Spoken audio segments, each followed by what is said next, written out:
Good day guys! For today's vlog, nandito tayo ngayon sa FKM booth at may pa-test drive sila kaya susubukan natin yung pinakabago nilang adventure touring scooter na si Venture ADV 180. Yan yung pinaka-latest nating vlog kay FKM kaya tutok lang kayo, punta na tayo dun sa motor.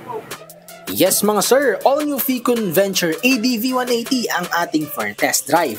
Marami nga sa kanya ang nagtaas ng kilay pero marami na pala ang kumuha nang wala tayong kamalay-malay dahil nga siksik na rin sa features tulad ng dual channel ABS. Ang ignition pa nito ay keyless na rin. Ito ang kanyang smart key na may lock, unlock at answer back button. Meron din niyang mechanical key. Makikita rin natin na umiilaw yung kanyang knob at mayroon itong TFT display meter panel na eye-catchy kasi 7-inch ang luwag. Malaki na rin. Capable din ito sa phone mirroring na kung anong nasa screen ng phone mo ay yun din ang nasa TFT display. Hindi lang yan, meron din itong light strips sa kanyang mga buttons and we also have adjustable levers for both brakes.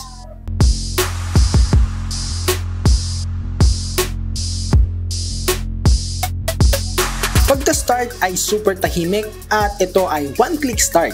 Sa mga viewers natin na magka-chance to test drive itong si 180, be prepared and be careful kasi meron talaga siyang power. Sa arangkada, 2.6k RPM pala ito bago tumakbo. Not bad for a stock na scooter. Ang sinundan pala nito mga sir na unit ay yung Venture 150, Ultimate at saka yung Standard.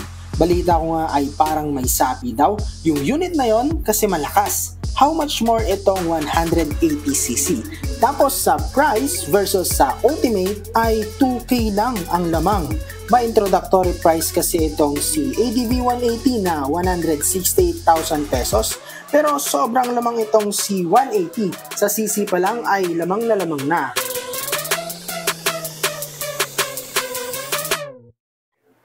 Ipasok rin natin dito sa mas narrow na obstacle course. Parang ang it represents yung singitan sa traffic, no? Pero kayang-kaya naman, saka hindi siya mabigat. Yung acceleration niya parang burst. Talagang malakas ang pitik o yung response ng kanyang throttle.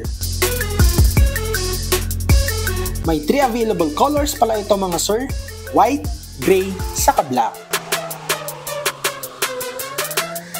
Grabe, ang sarap. Saka ramdam mo yung kanyang ABS, no? Ito rin ay may idling stop system. Ibig sabihin kung titigil ka ng 3 to 5 seconds at walang galawan sa throttle, ay naka-off pala. Yan. Subukan natin on.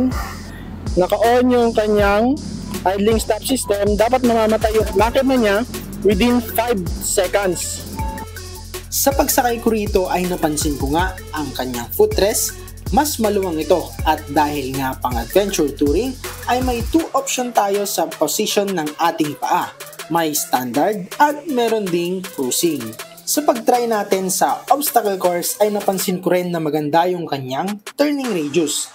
Smooth ito, hindi yung parang may nararamdaman ka na ibinabalik sa gitna yung kanyang manibela. Dito nga sa obstacle ay may speed limit. Pero sa short distance na pag-open natin ng throttle, mararamdaman mo na may something powerful and fast sa ating scooter.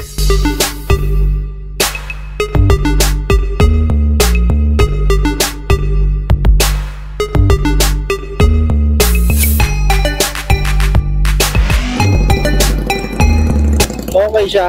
Subukan nating patayin kung nagana yung kanyang idling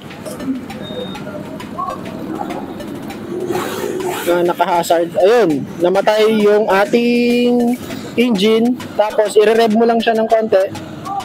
Ayun, so activated na. Open na ulit yung ating engine. Maganda naman.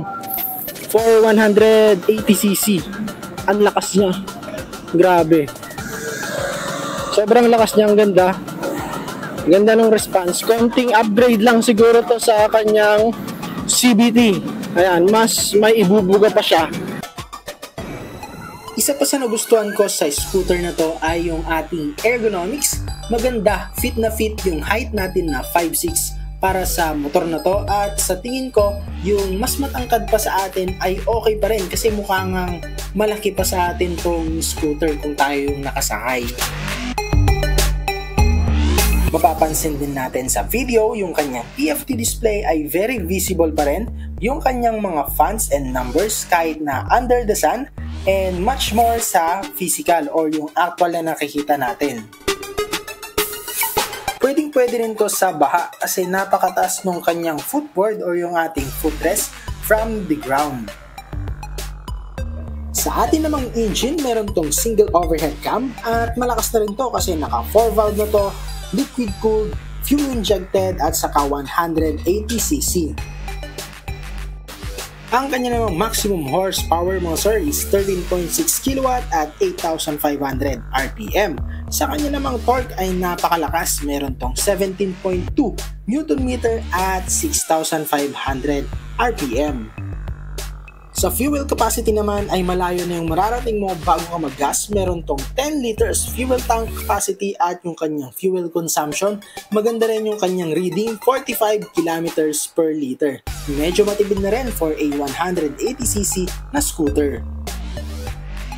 Silipin nga rin natin kung okay nga ba yung mga features na nakakabit dito kay Venture 180. Unang-una meron tong built-in na front camera. Siyempre naka-keyless na rin to or smart key.